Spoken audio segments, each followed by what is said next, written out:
شهيدي. السلام عليكم ورحمة الله وبركاته. الحمد لله وحده، والصلاة والسلام على من لا نبي بعده। أما بعد, সুপ্রিয় দর্শক শ্রোতা, এই মুহূর্তে টিভি সিটির সামনে দেশে প্রবাসে কাছ ও দূরে থেকে যে যেখানে বসে আমাদেরকে দেখছেন, মাহে রমাদানের আন্তরিক প্রীতি, শুভেচ্ছা ও মোবারকবাদ জানিয়ে শুরু করছি আপনাদের অংশগ্রহণের সরাসরি অনুষ্ঠান তাসমেরি নিবেদিত সিরাতে মুস্তাকিম জানতে চাই। দর্শক, টিভি স্ক্রিনে প্রদর্শিত নাম্বারে সরাসরি ডায়াল করে আপনারা আপনাদের প্রশ্নাবলী আমাদের জানাতে পারেন, আরো প্রশ্ন করতে পারেন মাহে রমাদান কেন্দ্রিক প্রাসঙ্গিক যে কোনো বিষয়ে। আপনাদের জীবন ঘনিষ্ঠ সব প্রশ্নের সুন্দর সাবলীল ও যুগোপযোগী সমাধান দিতে ইতিমধ্যে আমাদের সাথে যোগ দিয়েছেন দুইজন ইসলামিক স্কলার। চলুন দর্শক, আমাদের আমন্ত্রিত অতিথিদের সাথে পরিচিত হয়ে নেই। আমাদের সাথে আছেন প্রখ্যাত আলেমে দ্বীন, বিশিষ্ট ইসলামী চিন্তাবিদ হযরতুল আল্লাম ডক্টর মুহাম্মদ খলিলুর রহমান মাদানী। আসসালামু আলাইকুম ওয়া রাহমাতুল্লাহি ওয়া বারাকাতুহু। ওয়া আলাইকুম আসসালাম ওয়া রাহমাতুল্লাহি ওয়া বারাকাতুহু। আমাদের সাথে আরো আছেন প্রখ্যাত আলেমে দ্বীন, বিশিষ্ট ইসলামী চিন্তাবিদ, তরুণ মিডিয়া ব্যক্তিত্ব হযরতুল আল্লাম প্রিন্সিপাল মুহাম্মদ মুস্তাফা আল মাদানী। আসসালামু আলাইকুম ওয়া রাহমাতুল্লাহি ওয়া বারাকাতুহু। ওয়া আলাইকুম আসসালাম ওয়া রাহমাতুল্লাহি ওয়া বারাকাতুহু। মুহতারাম অতিথিবৃন্দ, আপনাদের দুইজনকে স্টুডিওতে আমন্ত্রণ। দর্শক, আপনারা আমাদেরকে সরাসরি কোশ্চেন করতে টিভি স্ক্রিনে প্রদর্শিত নাম্বারে সরাসরি ডায়াল করুন। আমরা আমাদের মুহতারামদের কাছ থেকে আপনাদের প্রশ্নাবলী সুন্দর সমাধান দেওয়ার চেষ্টা করব ইনশাআল্লাহ। আমাদের একজন দর্শক আছে, ফোনটা নিয়ে নিচ্ছি। আসসালামু আলাইকুম ওয়া রাহমাতুল্লাহ। ওয়া আলাইকুম আসসালাম। আমার নাম মোহাম্মদ রাফাত ইসলাম। জি জি জি, প্লিজ আপনার প্রশ্নটি করুন। আমার প্রশ্ন হচ্ছে, যাকাত কয়টি খাতে দেওয়া যাবে এবং কাকে দেওয়া যাবে? জি, ধন্যবাদ, আমরা আপনার প্রশ্ন পেয়েছি। যে মুহতারাম আমাদের আনোয়ার ভাই, উনি জানতে চেয়েছেন যাকাত কয়টি খাতে দিতে হয় এবং কাকে কাকে দেওয়া যাবে। যাকাত তো একবারে মানে সুনির্দিষ্টভাবে আল্লাহ তাআলা বলেই দিয়েছেন, বিসমিল্লাহির রহমানির রহিম, ইন্নামাস সাদাকাতু লিল ফুকারা ইলা আখিরিল আয়া। সকল ধরনের সাদকা, যাকাত সহ যত সাদকা আছে 8টি খাতে দেওয়া যায়। এক নম্বর হলো ফকির, 2 নম্বর মিসকিন। ফকির বলে যার সামান্য কিছু মাল সম্পদ থাকে, আর যার কিছুই থাকে না তাকে বলা হয় মিসকিন। 3 নম্বর হলো যারা যাকাত আদায়ের কাজে কর্মচারী, 4 নম্বর হলো নতুন মুসলমান, নব মুসলিম যাদের অন্তরকে ইসলামের প্রতি আকৃষ্ট করার জন্য। এরপর 5 নম্বর হলো ঋণ মুক্ত, যে ঋণগ্রস্ত ব্যক্তির ঋণ মুক্তির জন্য এই যাকাতের টাকা তাকে দেওয়া যেতে পারে। এরপর আল্লাহর রাস্তায় জিহাদ ফি সাবিলিল্লাহ, আল্লাহ তাআলার পক্ষ থেকে সুনির্দিষ্ট বহুত শুকরিয়া। আমরা আসছি, একটা ফোন আছে। আসসালামু আলাইকুম ওয়া রাহমাতুল্লাহ। ওয়ালাইকুম আসসালাম ওয়া রাহমাতুল্লাহ। প্রিয় দর্শক, আপনার পরিচয় দিয়ে প্রশ্ন করুন। জি, আমি মিজানুর রহমান মহিলানগর থেকে বলছিলাম। জি প্লিজ। আমি আমার প্রশ্ন হলো যে কিছুদিন আগে পেপারে পড়লাম যে চেয়ারে বসে নামাজ পড়া নাকি সহিহ হয় না। জি। এখন আমার সমস্যা হলো যারা মাজুব তারা তো চেয়ারে বসে অবশ্যই নামাজ পড়তে, কিন্তু নিচেও বসতে পারছে না। এটা সঠিক কি? সেই বিষয়ে আমি জানতে চাচ্ছিলাম। জি, ধন্যবাদ মিজান ভাই। আমরা আপনার প্রশ্নের জবাব দিচ্ছি। মুহতারাম প্রিন্সিপাল সাহেব, চেয়ারে বসে নামাজ পড়া কিছুদিন আগে ফতোয়া ডিপার্টমেন্ট থেকে ফতোয়া দেওয়া হয়েছে, ইসলামিক ফাউন্ডেশন থেকে। এই ব্যাপারে তিনি জানতে চেয়েছেন। জি, আলহামদুলিল্লাহ ওয়াসসালাতু ওয়াসসালামু আলা রাসূলিল্লাহ, আম্মা বা'দ। চেয়ারে বসে নামাজ পড়ার যে বিষয়টি এসেছে, এটি হচ্ছে মাজুরের জন্য। মাজুর শুধু চেয়ারে বসে নয়, শুয়ে থেকেও নামাজ পড়তে পারবে। যে কেন্দ্রিক ওখান থেকে ফতোয়াটা দেয়া হয়েছে তার সবব দেখতে হবে, কোন সববের কারণে বলেছেন যে চেয়ারে বসে নামাজ পড়া যাবে না। সম্ভবত এমনটি হতে পারে অনেকে এখন মানে একটু ইয়ে করেই সক্ষম আছে, এরপরও বেশি ইয়ে দেখাতে গিয়ে চেয়ারে বসে নামাজ পড়েন, এদের ব্যাপারে বলে থাকতে পারবেন। আগে সববটা দেখা দরকার এবং ওই মাসআলাটা একটু ভালো করে আমাদের পড়তে হবে, বা যিনি শুনেছেন এবং যিনি দিয়েছেন উভয়ের কাছ থেকে আসতে হবে। মাজুরের ব্যাপারে, অর্থাৎ যিনি অক্ষম হয়ে পড়েন, শুধু চেয়ারে নয়, তিনি শুয়ে থেকে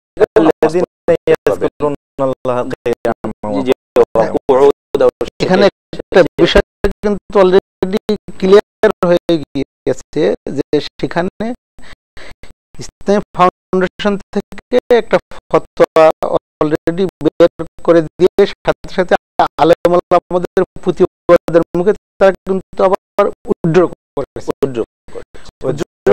বলে দিয়েছেন যে 11 জন এক্সপার্টকে দিয়ে যাচাই বাছাই করা হচ্ছে।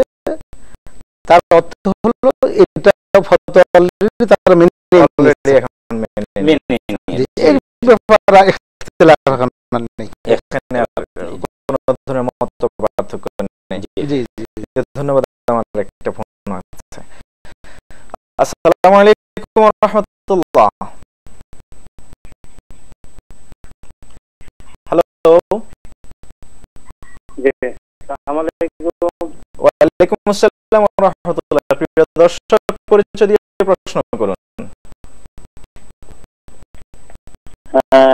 আমি বলছি যে আমাদের কিছু টাকা ব্যাংকে আছে,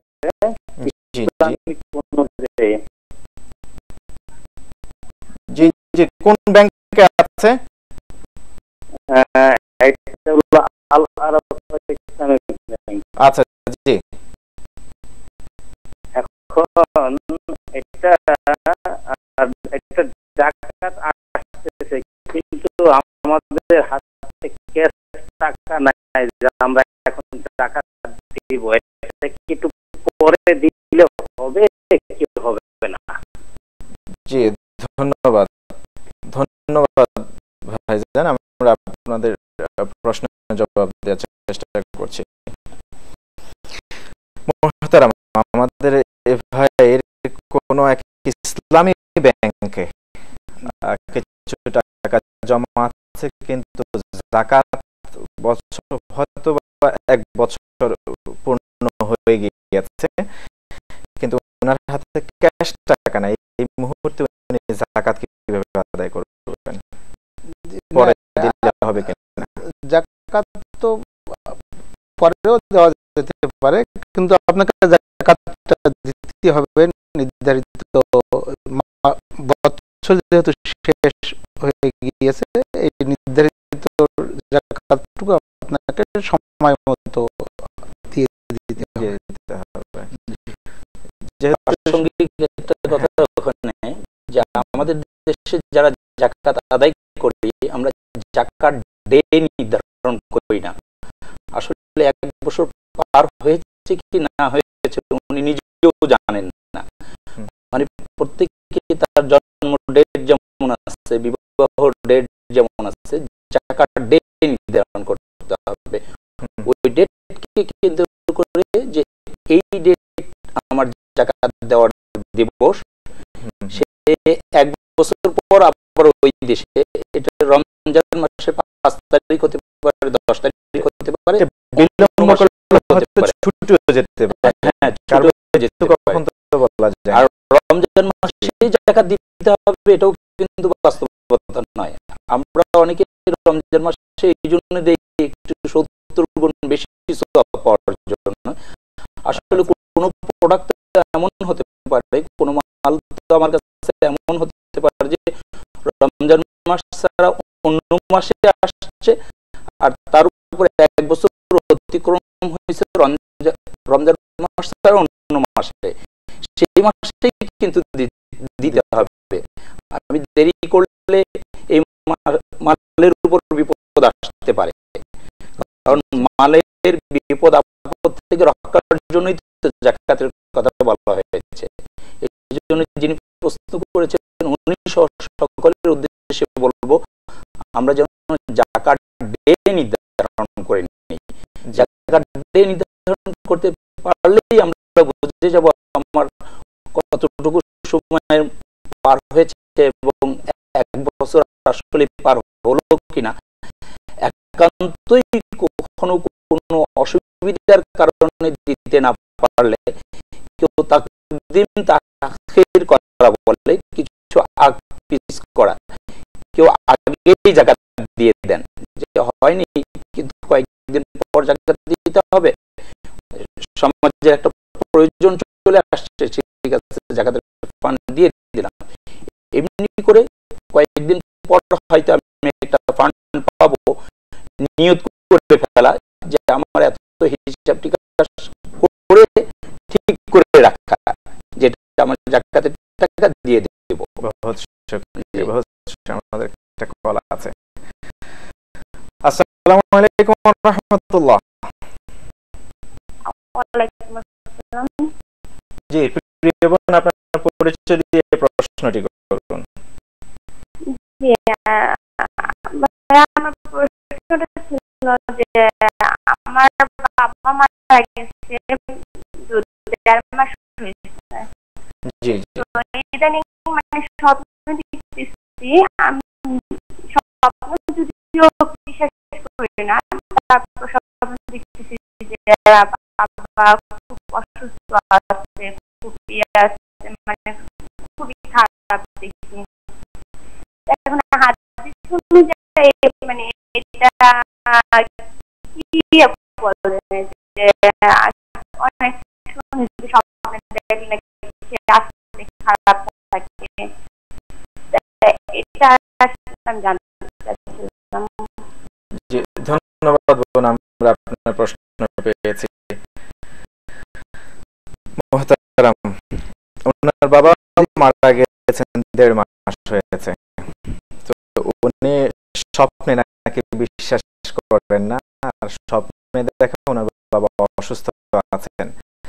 এই ব্যাপারে আসলে কোরআনিক দৃষ্টিভঙ্গি কি?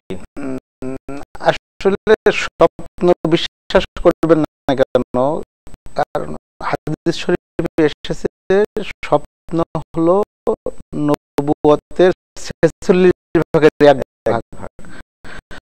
অতএব স্বপ্নে অনেক কিছু মানুষ দেখে, তার মধ্যে অনেক কিছু খাটবে কিন্তু বাস্তবে। তো বিশেষ করে স্বপ্নের যারা ব্যাখ্যা করেছেন, তাবির করেছেন, সে সমস্ত মুহাদ্দিসিন কেরামের মতে যদি কেউ এরকম দেখে কোনো মৃত ব্যক্তির কোনো দুরবস্থা, অসুস্থ এমন যদি দেখে, তাহলে অবশ্যই তার পক্ষ থেকে সাদকা করলে, ছেলে মেয়ে আত্মীয় স্বজন সাদকা করলে তার অনেক আযাব লাঘব হয়। অতএব আপনি আপনার আব্বাজানের জন্য সাদকা করবেন, এটি সবচেয়ে, এটা তো সাদকা করার একেবারে বেস্ট মৌসুম। এই সময় আপনি আপনার আব্বার জন্য সাদকা করুন। জি, বহুত শুকরিয়া। প্রাসঙ্গিক একটা বিষয় আমাদেরকে না বললেই নয়, আমাদের সমাজে দেখা যায় যাকাতের বিষয়টি। যাকাত দেওয়া হয় কাপড় দিয়ে বা লুঙ্গি দিয়ে। আসলে ইসলামিক দৃষ্টিভঙ্গিটা কি? আল্লাহ রাসূল কিভাবে যাকাত আদায় করতেন? যাকাতের ব্যাপারে আমরা যদি মুআজ বিন জাবাল সেই হাদিসটির দিকে লক্ষ্য করি, যেটি যাকাতের ক্ষেত্রে সবচেয়ে বেশি বিখ্যাত এবং প্র্যাকটিক্যাল যাকাতের নিয়ম যেখানে বলা হয়েছে। মুআজ বিন জাবাল রাদিয়াল্লাহু তাআলা আনহু রাসূল সাল্লাল্লাহু আলাইহি ওয়াসাল্লাম বলেছে, ইন্নাকা তা'তি কওমান মিন আহলিল কিতাব, তোমাকে আহলে কিতাবদের কাছে পাঠানো হচ্ছে। ফাদউহুম ইলা শাহাদাতি আল্লা ইলাহা ইল্লাল্লাহ, তাদেরকে এক আল্লাহ মানার প্রতি দাওয়াত দেবে। ওয়া আন্না মুহাম্মাদান রাসূলুল্লাহ, মুহাম্মদ সাল্লাল্লাহু আলাইহি ওয়াসাল্লামকে মেনে নেয়, এদিকে দাওয়াত দেবে।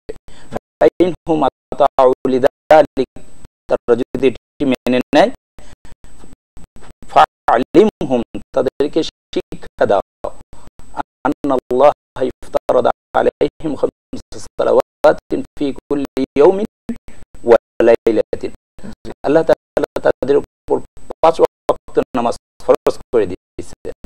এরপরে যে প্রশ্নটি আল্লাহ তাআলা রাসূল সাল্লাল্লাহু আলাইহি ওয়াসাল্লাম শিক্ষা দেন, ফাইনহুম আতাউ লিযালিক, যদি তারা এটাও মেনে নেয়, ফাআলিমহুম, তাদেরকে শিক্ষা দাও, আন্নাল্লাহ ইফতারাদা আলাইহিম সাদাকাতান, আল্লাহ তাআলা তাদের উপর সাদাকা অর্থাৎ যাকাত ফরজ করে দিয়েছেন। তাখুযু মিন আগনিয়াইহিম ওয়া তারুদ্দু ইলা ফুকারাইহিম। এখানে আমরা বিরতির পর আমাদের সময় হয়ে গেছে।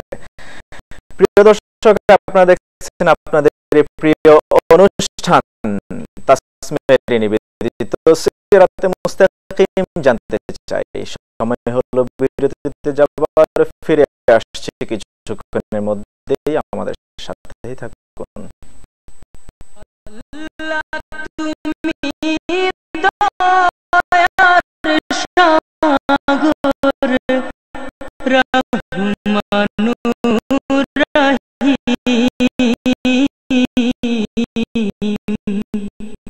তোমার দয়ায় পূর্ণ আমার সারা নিশিদি, তুমি দয়ার সাগর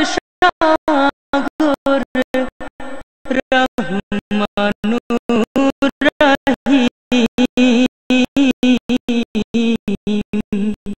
তোমার দয়ায় পূর্ণ আমার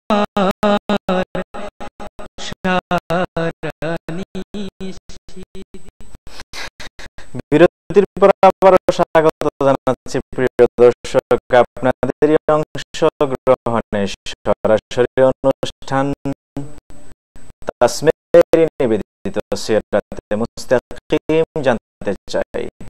আমরা বিরতির আগে যাকাত বিষয়ে আলোচনা শুনছিলাম মুহতারামের কাছ থেকে, আমরা সেই বিষয়ে আবার চলে যাচ্ছি। আমরা একটি হাদিস উল্লেখ করেছিলাম, মুআজ বিন জাবাল রাদিয়াল্লাহু তাআলা আনহুর হাদিস, বিখ্যাত হাদিস, এবং এখানে যাকাত দেওয়ার পদ্ধতিটি উল্লেখ করা হয়েছে। মুআজ বিন জাবাল রাদিয়াল্লাহু তাআলা আনহুকে বলেছেন তাখুযু মিন আগনিয়াইহিম, অর্থাৎ তাদের ধনীদের থেকে এটা নেবে, ওয়া তারুদ্দু ইলা ফুকারাইহিম, গরিবের মাঝে বন্টন করে দিবে। এখানে একটি জিনিস পাওয়া গেল যে ধনী গরিবকে যাকাত দেবে না, বা গরিব ধনীর কাছে যাকাত আনতে যাবে না। তৃতীয় একটি পক্ষ থাকবে, তারা ধনীর কাছ থেকে নিয়ে অন্যের কাছে পৌঁছে দেবে। এই জন্যই কিন্তু যাকাতের 8টি খাতের মধ্যে একটি যাকাত বোর্ডে যারা চাকরি করবে তারাও কিন্তু যাকাতের একটা অংশ পাবে। কত অংশ? 1/8 পাবে। অর্থাৎ যাকাত যা আসছে আমরা 8টি খাতে দেব। আমাদের দেশে এটাও একটু ভুল হয়, 1-2টি খাতের মধ্যে আমরা যাকাত দিয়ে শেষ করে দিই।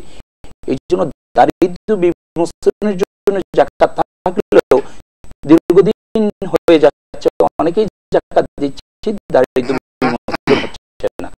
আরেকটি বিষয় যেটা বলেছিলেন, শাড়ি লুঙ্গি দিয়ে দেওয়া, অর্থাৎ এটা কিন্তু পরিকল্পিতভাবে দিলাম না, এটা যা দিলাম সেটা একবেলা খেয়ে শেষ হয়ে গেল।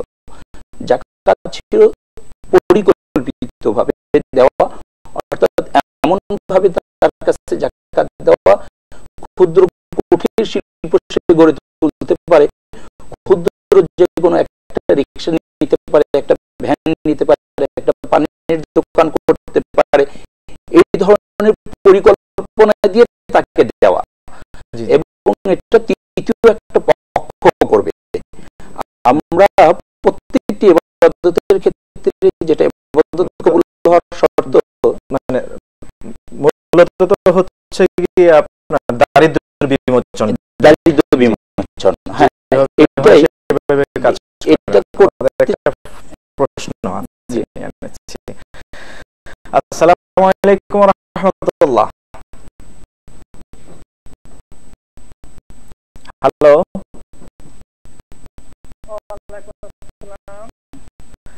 জি জি, আমরা আপনাকে শুনতে পাচ্ছি না, প্লিজ। জি জি, আপনার পরিচয় দিয়ে প্রশ্ন করুন।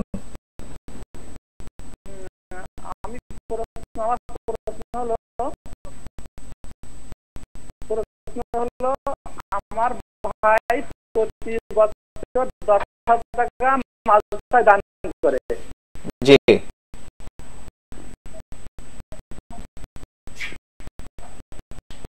কিন্তু এটা এই দানটা যাকাত হিসেবে দান করে, কিন্তু মাদ্রাসা কর্তৃপক্ষ এটা জানে না এটা যাকাত কিনা।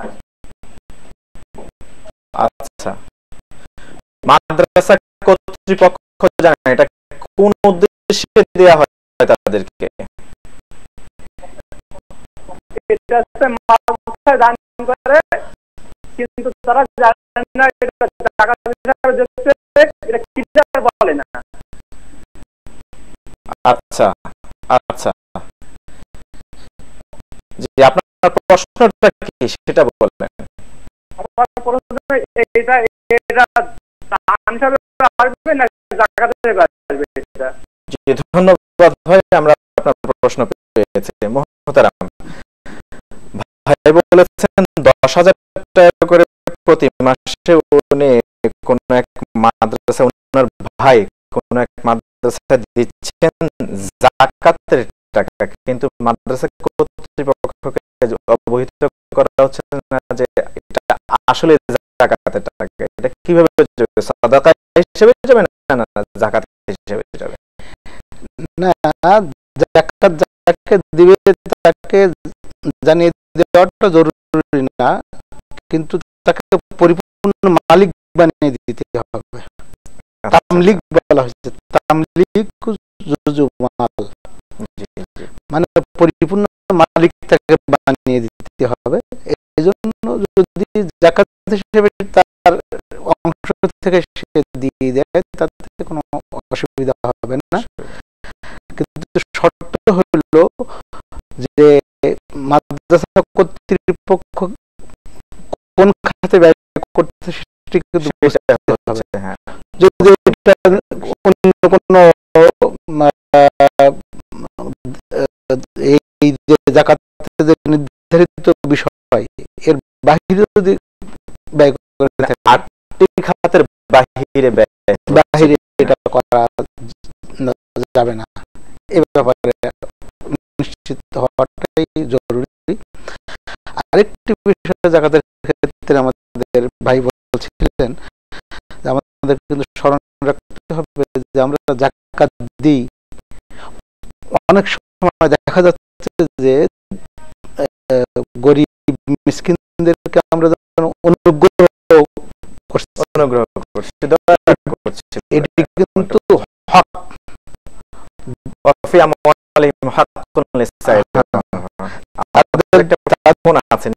তাদের অধিকার এটি। ধন্যবাদ। আসসালামু আলাইকুম ওয়া রাহমাতুল্লাহ। হ্যালো, ওয়ালাইকুম আসসালাম ওয়া রাহমাতুল্লাহ। প্রিয় দর্শক, আপনার পরিচয় দিয়ে প্রশ্ন করুন। আমার নাম মোহাম্মদ আমি উত্তরা থেকে বলছি। জি প্লিজ। আমরা 5 মিলে 3.5 শতাংশ জমি ক্রয় করেছি 35 লক্ষ টাকা দিয়ে। জি, খালি করে এখান থেকে আমাদের কোনো আয় আসে না। এই জমির মূল্য দিতে হবে একটু যদি বলেন। জি, ধন্যবাদ আনোয়ার ভাই। মোহতারাম, আমরা আপনার কাছে জানতে চাচ্ছি, আমাদের আনোয়ার হোসেন উনি উত্তরা থেকে ফোন করেছেন। উনি জানতে চেয়েছেন যে উনি 3.5 লক্ষ টাকা দিয়ে একটা জায়গা কিনেছেন, তবে এটা বিরান ভূমি হিসেবে পড়ে আছে, আবাদ হচ্ছে না, এর থেকে যাকাত আসবে কিনা? আবাদের জমি আলাদা এবং যে জমিগুলো কিনে দাম বৃদ্ধির জন্য রাখা হয় এই বিষয়টি আলাদা, এবং যে বাড়িতে বসবাস করা হয় এটা কিন্তু আলাদা। তিন ধরনের হুকুম। আবাদের জমিতে ওসর দিতে হয়, আর যে বাড়িতে বসবাস করা হয় বা ভিটা বাড়ি বলা হয় যেগুলো, এগুলোতে যাকাত হবে না। কিন্তু যে জমি দাম বৃদ্ধির জন্য রাখা হয়েছে বা কখনো বিক্রয় করা হবে বা ডেভেলপারকে দেওয়া হবে, এই ধরনের জমিতে যাকাত আসবে। জি, ওনার এটাতে যাকাত হবে। ধন্যবাদ। আমাদের আরেকটা প্রশ্ন আছে, নিয়ে নিচ্ছি। আসসালামু আলাইকুম ওয়া রাহমাতুল্লাহ। ওয়ালাইকুম আসসালাম ওয়া রাহমাতুল্লাহ। প্রিয় দর্শক, পরিচয় দিয়ে প্রশ্ন করুন।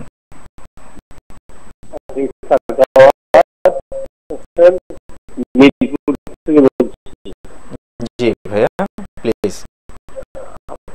আমাদের দেশে এখন দেখতে পাই বুদ্ধিজীবীরা আপনার রমজানের সময়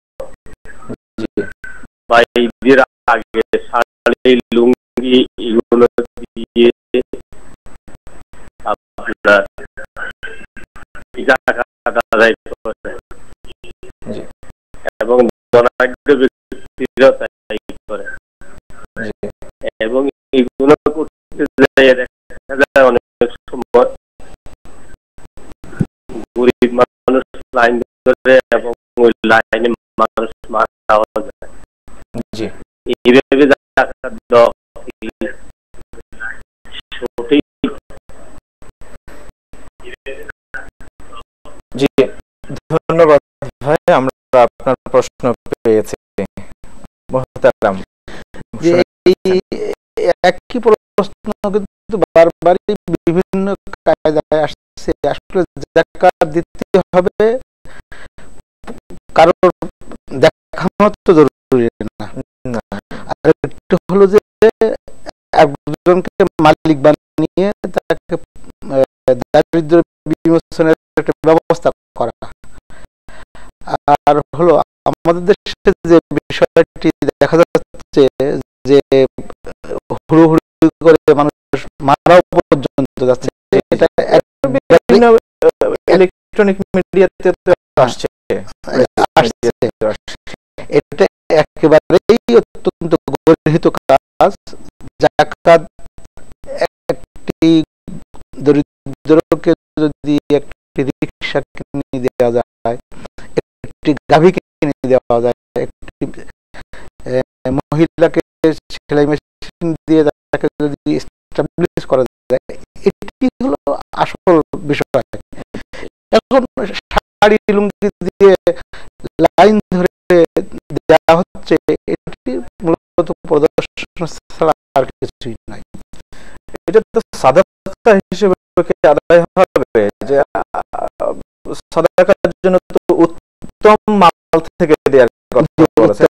বাজারে সবচেয়ে নরমাল যেটা আছে সেটাই দেওয়া হচ্ছে। বিভিন্ন মার্কেটে লেখা দেখি যে জাকাতের শাড়ি পাওয়া যায়, সবচেয়ে লোয়ার লেভেলে যে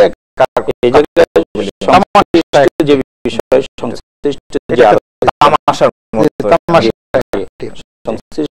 যে আলোচনা, যে এটা যেহেতু একটু ইবাদত এবং ফরজ ইবাদত, নামাজের মতন রোজার মতোই যাকাত কিন্তু ফরজ ইবাদত। ইবাদত কবুল হওয়ার জন্য শর্ত হচ্ছে আল্লাহর বর্ণিত নিয়ম আর রাসূলের দেখানো নিয়ম অনুসারে হবে। আমরা আসছি আপনার কাছে। জি, আসসালামু আলাইকুম ওয়া রাহমাতুল্লাহ।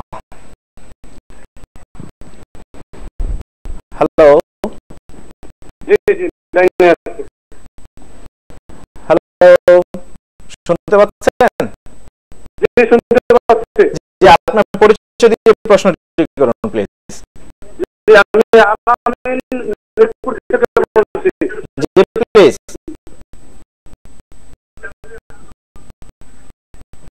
যে আপনার প্রশ্ন প্লিজ। জাকাত দেওয়ার সিস্টেম হলো যে 7.5 তোলা সোনা অথবা 52 তোলা রূপার যদি থাকে 1 বছর যাবত, তাহলে সেটা জাকাত দিতে হবে। তো আমার 7.5 তোলা সোনাও নাই, 52 তোলা রূপাও নাই, 52 তোলা রূপার যে মূল্য, ওই মূল্য পরিমাণ সম্পদ আমার এক সম্পদ না, সরি, মূল্য পরিমাণ নগদ টাকা আমার আছে।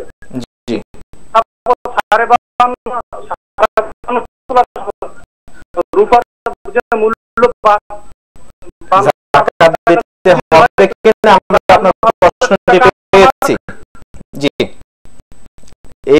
জাকাত দিতে হবে কিনা বিষয়টা হচ্ছে এটা, আমরা আপনার প্রশ্নটি পেয়েছি। ধন্যবাদ ভাইজান। যে মুহতারাম, ওনার 7.5 ভরি স্বর্ণ নেই, 52 তোলা রূপো নেই, কিন্তু সম পরিমাণ অর্থ আছে, কারেন্সি আছে। এই মুহূর্তে যাকাত উপর মানে এখন সমপরিমাণ বলতে আমরা বাজার যাচাই করে এবছর যেটা ঠিক করা হয়েছে যে 85,000 টাকা, 84 থেকে 85,000 টাকা যদি আপনার এক বছর সমস্ত খরচ খরচার পরে আপনার কাছে জমা থাকে, তখন আপনি যাকাত দিবেন। এই বছরের হিসাব অনুযায়ী গত বছর ছিল আর একটু কম, 77-78,000 টাকা ছিল, এবছর 86,000 টাকা হয়েছে। এই পরিমাণ যদি সম্পদ আপনার থাকে, 1 ভরি স্বর্ণ আছে, 5 ভরি রূপা আছে, তো সেক্ষেত্রে আপনার যাকাত হয়ে যাচ্ছে। সেক্ষেত্রে আপনার স্বর্ণ রূপা মিলিয়ে যদি থাকে অথবা যদি নগদ টাকা থাকে, আপনাকে অবশ্যই যাকাত দিতে হবে। স্বর্ণ রূপা আসলে এটা বাধ্যবাধকতা থাকতে হবে এটা না, কারেন্সি হতে যে কোনো ফরম্যাটে, যে কোনো ফরম্যাটে থাকতে পারে। আমাদের একটা ফোন আছে। আসসালামু আলাইকুম ওয়া রাহমাতুল্লাহ।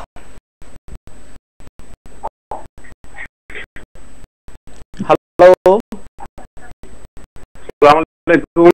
ওয়া আলাইকুম আসসালাম ওয়া রাহমাতুল্লাহ। প্রিয় দর্শক, পরিচয় দিয়ে প্রশ্ন করুন।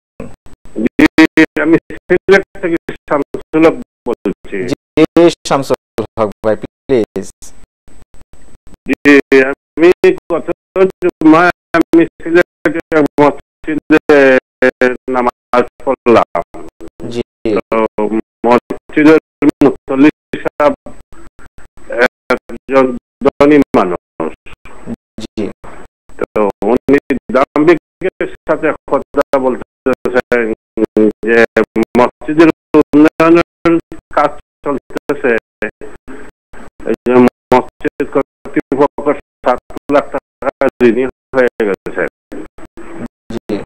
এই ঋণ পরিশোধ করার জন্য আগামী সপ্তাহে টাকা পয়সা নিয়ে আসার জন্য অনুরোধ করলেন এবং বললেন যে আল্লাহ বলছেন যে মসজিদের সাহায্য করুন, আল্লাহ আপনাদেরকে আপনার প্রশ্নটা কি সংক্ষেপে যদি বলেন আমাদেরকে, আমাদের সময় হাতে একেবারে কম। যে বলতেছেন যে আপনারা মসজিদে দান করেন, খালি দান করলে আল্লাহ আপনাদেরকে মাফ করতে বাধ্য। আল্লাহকে বাধ্য বলা মাফ করতে বাধ্য হচ্ছে প্রশ্ন। জি, ধন্যবাদ ভাই, আমরা আপনার প্রশ্ন পেয়েছি। মুহতারাম, প্রশ্ন শুনেছেন? জি, খুব সুন্দর একটি প্রশ্ন করেছেন। দুইটি জিনিস এখানে, 30 সেকেন্ডে দান করার জন্য বাধ্য করা আর আল্লাহ বাধ্য কিনা। আল্লাহ আসলে বাধ্য নন, আল্লাহ যাকে যখন যেভাবে খুশি মাফ করে দিতে পারেন। আর দানের জন্য কাউকে বাধ্য করা যাবে না, উদ্বুদ্ধ করা যাবে। এই জন্য আমরা উদ্বুদ্ধ করবো। আর মসজিদ বানানো এটা খুব ভালো ইবাদত, যে আল্লাহ তাআলা আর রাসূল সাল্লাল্লাহু আলাইহি ওয়াসাল্লাম বলেছেন যে আল্লাহর জন্য মসজিদ বানাবে, আল্লাহ তাআলা জান্নাতে তার বাড়ি বানাবেন। আমরা চেষ্টা করব যে এই ধরনের কাজ আমরা যেন করতে পারি। বহুত শুকরিয়া, ডক্টর মাওলানা খলিলুর রহমান মাদানী এবং প্রিন্সিপাল মুস্তাফা আল মাদানী, আপনাদের দুইজনকে আন্তরিক মোবারকবাদ। দর্শক, এতক্ষণ পর্যন্ত আপনারা উপভোগ করছিলেন আপনাদের প্রিয় অনুষ্ঠান তাসমিরি নিবেদিত সিরাতে মুস্তাকিম জানতে চাই। আমাদেরকে এবার যেতে হবে, যাবার আগে কথাই বলবো যে টাকা পয়সা বা স্বর্ণরৌপ্য যেই ফরম্যাটে থাকুক না কেন, 1 বছর অতিক্রান্ত হওয়ার পর উদ্বৃত্ত ৮৬,০০০ টাকা পরিমাণ যদি টাকা থাকে বা সম্পদ থাকে, তার উপরে যাকাত আরোপ দিতে হবে। ফরজ ইবাদত আমরা প্রত্যেকেই করি। আল্লাহ সুবহানাহু ওয়া তাআলা আমাদের এই ইবাদতকে কবুল আর মঞ্জুর করুক। এই আশাবাদ ব্যক্ত রেখে আপনাদের প্রত্যেকের সুস্বাস্থ্য ও দীর্ঘায়ু কামনা করবে। আগামী পর্ব দেখার আমন্ত্রণ জানিয়ে আজকের মতো এখানে বিদায় নিচ্ছি। হাদা মা ইনদি ওয়া ইলমু ইনদাল্লাহ আলাইহি তাওয়াক্কালতু ওয়া ইলাইহি উনীব। আসসালামু আলাইকুম ওয়া রাহমাতুল্লাহি ওয়া বারাকাতুহু। তুমি দয়ার সাগর রহমানুর রহিম, তোমার দয়ায় পূর্ণ আমার সারা নিশিদিন।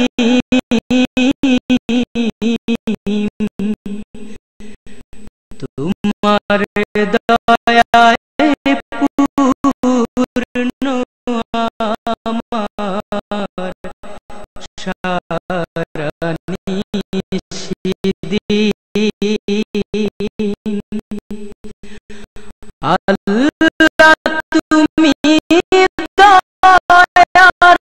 সাগর রহমানুর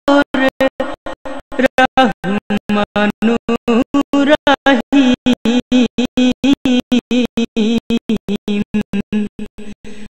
তোমার দয়ায় পূর্ণ আমার সারা নিশিদিন। তোমার